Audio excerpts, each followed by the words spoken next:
ছবি আঁকতে হবে কৌশলে এবং মনোযোগ দিয়ে, পরিপূর্ণ মনোযোগ থাকতে হবে, তাহলে ছবি আঁকাটাও সুন্দর হবে।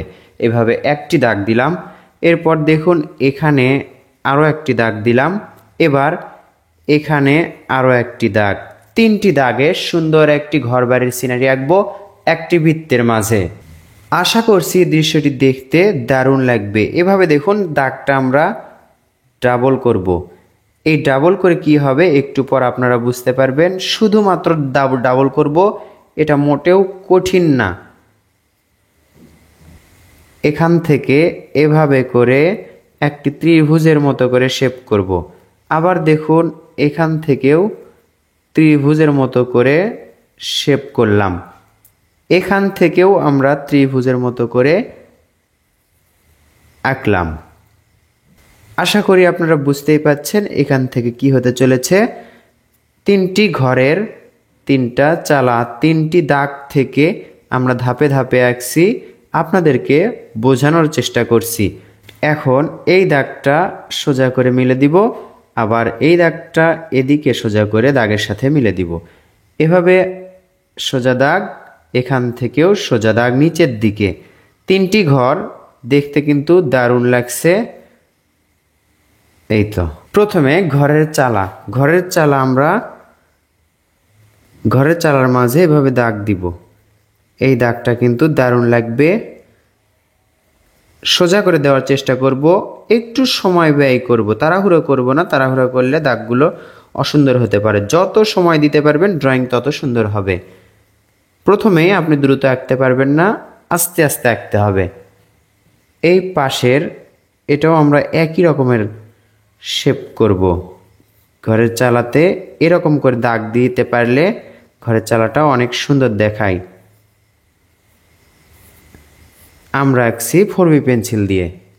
তিনটা ঘরের চালা আমরা একই রকমের করব।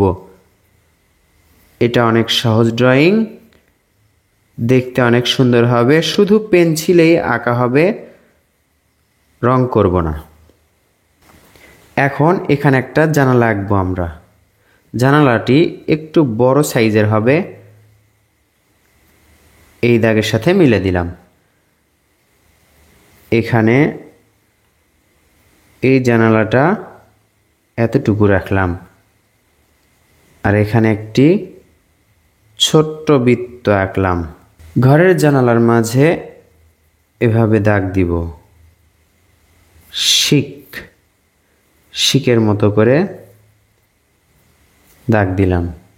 ঘরের জানালা দেখুন এই দাগ থেকে আমরা অনেক সুন্দর করব। কিভাবে দেখুন, এই তো মাঝের এই দাগটা একটু সাদা রাখবো এবং বেশি অংশটা কালো করে দিব, এতে মনে হবে জানালার শিক। দেখুন দারুণ লাগছে কিন্তু। এই যে বৃত্ত দেখতে পাচ্ছি এর অর্ধেক এভাবে ভাঁজ করে গোল করে দিলাম। এবার এটা জানালাও হয় দরজাও হয়, আমরা দরজার মতো করেই শেড দিচ্ছি। ওপর দিকে গাঢ় রাখছি এবং নিচের দিকে হালকা, ওপর দিকে গাঢ়। একটা পেন্সিলেই সম্ভব। এই ঘরের চালাতে যদি একটু ডিজাইন করে দেখুন, একটা পরপর আমরা এভাবে দাগ দিব, আবার এখানে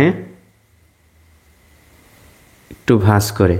এর মাঝে দেখুন, এর মাঝে আমরা এভাবে যেগুলো বাদ ছিল সেগুলোতে করলাম, এখানে করলাম এবং নিচের অংশে এখানে।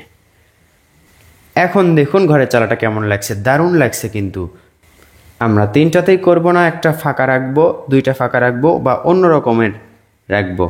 এখন দেখুন এখানে এভাবে করে মেঘের মতো করে আঁকবো একটি গাছের পাতার অংশ। এবার এখানেও দেখুন পাতা, গাছের পাতার অংশ এখানে। তাহলে কিভাবে আঁকা যায়, এখানে একটু আঁকলাম এবং এখানে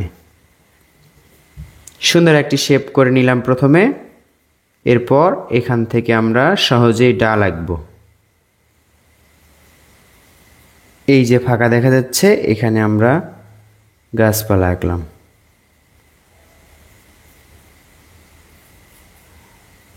এই গাছের ওপরে সহজে কি আঁকা যায়? আমরা কলা গাছ আঁকবো। আমরা জানি কলা গাছ আঁকা অনেক সহজ। উপরে শুধু কলার গাছের পাতা আঁকলেই কলা গাছ আঁকাটা হয়ে গেল। ঘরের চালার উপরে এটা সহজে সুন্দরভাবে আঁকা যায়।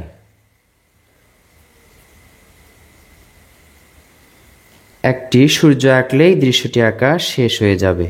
সুন্দর করে একটি বৃত্ত আঁকতে হবে। এই তো হয়ে গেল সুন্দর একটি দৃশ্য। প্রতিনিয়ত আমাদের ড্রয়িংগুলো আপনাদের কেমন লাগছে কমেন্ট করে জানিয়ে দিন। এই সিনারিতে যদি আমি একটি স্কেচ করি বা একটু আলো ছায়ার মতো করে শেড দিই, তাহলে আরও সুন্দর লাগবে। এজন্য দেখুন পেন্সিল দিয়ে আমি নিচের দিকে গাঢ় করছি এবং উপর দিকে হালকা করে দিচ্ছি। এই দাগের কারণে, এই শেডের কারণেই আরও সুন্দর লাগবে। চাইলে আপনারা এভাবে গাছেও শেড দিতে পারেন। মোটা পেন্সিল দিয়ে করলে সুবিধা হয় এবং তাড়াতাড়ি হয়। আমরা গাছে শেড দিচ্ছি, নিচের দিকে গাঢ় করছি, উপর দিকে হালকা রাখছি। নিচের দিকে গাঢ় এবং উপর দিকে হালকা।